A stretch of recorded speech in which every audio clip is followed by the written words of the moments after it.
I mean, as you know, I've been covering presidential campaigns for a long time, and for most of that time, I was incredibly frustrated by the predictability of American presidential campaigns and the way campaign reporters used to get together and it wasn't a formal process, but they would kind of hash out which candidates they would describe as electable, and they had code words that they used to boost certain candidates and suppress others, right? So, uh, Dennis Kucinich, they always hit him with fringe and elfin, right?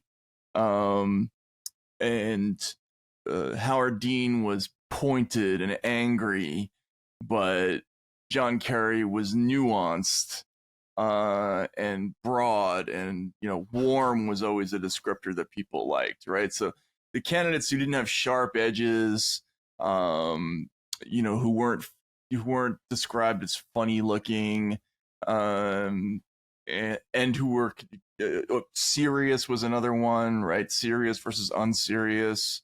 Oddball was a word you didn't want to see associated with your name. They were able to control basically a lot of the process just by dropping modifiers like that. And it was an enormous amount of power they had. It disappeared between 2008 and 2016. They went from having almost absolute power over the process to having none. I mean, I remember watching the beginning of the end of this process when, Donald Trump made those remarks about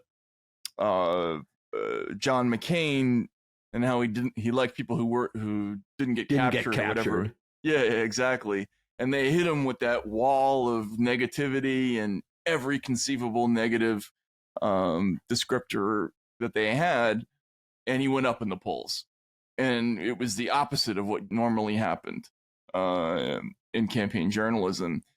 And I just feel like it's just lingering frustration from ironically, this is how they describe the electorate. They claim the electorate is mad about its loss of influence or whatever it is, but the press, I think, is upset about that.